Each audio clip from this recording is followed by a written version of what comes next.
Character farming in Duet is probably the most important thing that everyone will eventually have to do. So how do you get the characters? And how easy or difficult is it to get them? Good morning Burbs, my name is Azalira.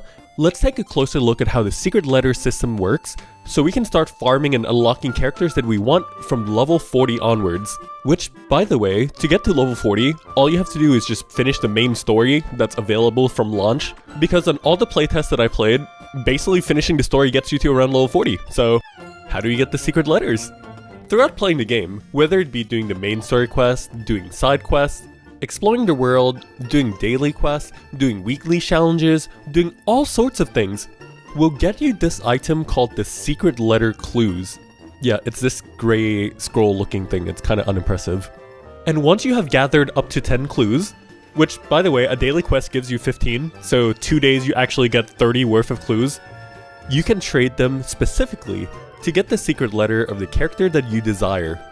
Once you have the secret letters, you can start going to the combat menu and go to covert operations. The missions here are separate to 3 categories: farming characters, farming weapons, or farming high-level demon wedges, aka mods. The mission type itself of which mission that you're going to do is going to rotate every single hour.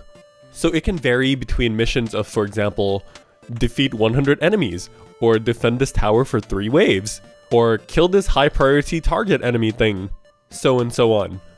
The most important thing to keep in mind is that not every single quest will have around the same clear time. So you want to eventually learn that with your characters and weapons on your account, which quest type is actually the best for you. I can guarantee you, since these quests are also locked at level 40, once you're actually in like the level 60s or something like that, no matter which quest type depending, I am very confident that you will be able to clear them literally within anywhere between 40 to 90 seconds. Let's say at the absolute worst, and your characters are like mega underpowered and you're like level 30 or something like that, maybe you take like 2 minutes to clear. My point is, each run doesn't actually take that much time, and once you really optimize it and have really powerful characters in the future, going through these will be a breeze. And even for some of them, you can literally just AFK and let your support AI partners do all the work. So now let's touch on the rewards of the secret letters themselves and how to unlock the characters. Once you clear a secret letter quest, you will be granted 3 reward boxes in which you can choose to take one of the 3 rewards that you get. The rewards are split into the bronze, silver, and gold category, in which the overall probability of getting the gold reward is 10%, in which the gold reward itself is 10 character shards, which you only need 30 shards to get 1 copy of a character. But if you think that your luck is mega bad, you don't have to worry because there's also going to be a pity system. As of now, we don't know exactly which number that is, but there's also 2 character shards in the silver rewards.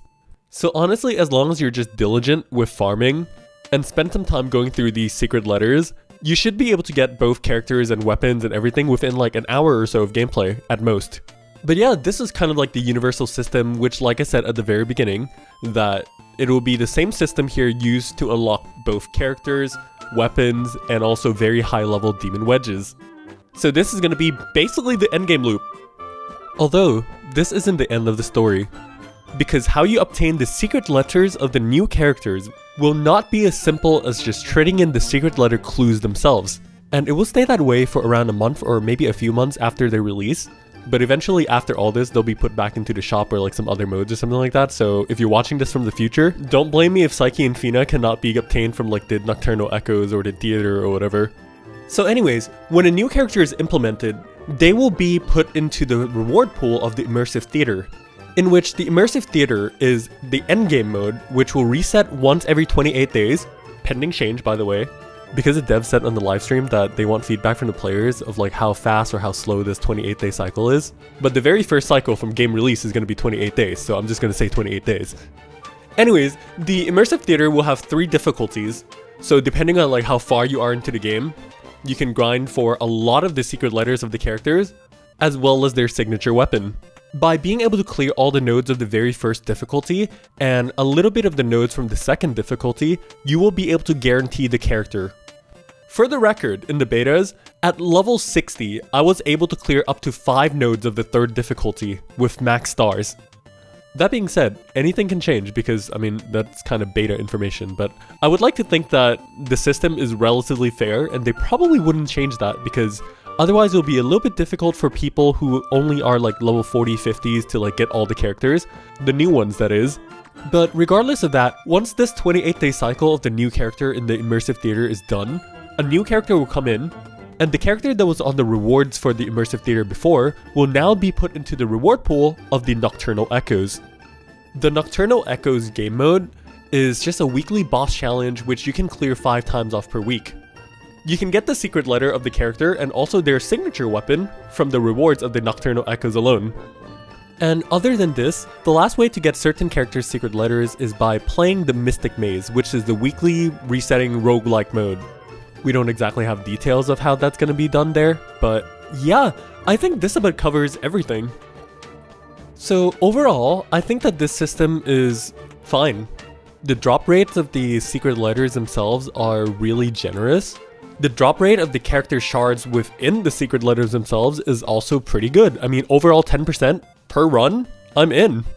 Although with that being said, there is going to be some limiting factors. For example, how often we get the secret letter clues themselves to trade in for the secret letters, or like what's the rate in which you can get the new characters and everything.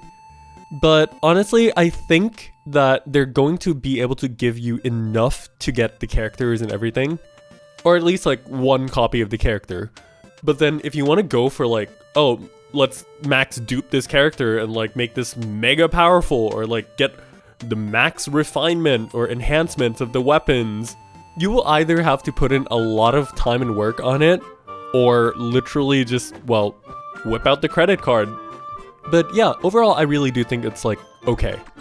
I'm sure that with eventually over time we'll find really good ways to do the farming, or that eventually in the future, maybe if people don't like this system that much, we can give feedback to the devs and they'll probably see how to change it or streamline it to be a little bit more simple. Now my question to all of you is that with the 19 characters available on launch and over 45 weapons, I want to know which characters that all of you are going to be farming for. Are you going to go with the make one character insanely powerful route? Or are you going to go with the unlock every single character route? Or maybe if you don't care about all these power scalings and everything, maybe you just want to get one copy of a few characters that you like. Personally, for me, I'm going to be farming really hard to get max copies of the characters that have my favorite voice actors in them. After all, I mean, we're going to spend a lot of time with these characters that we love, right? So yeah, best of luck for all the farming. Hope you all had a good time. Take care of yourselves and don't forget to smile. I'll see you very soon when Duet Night Abyss launches in a few days.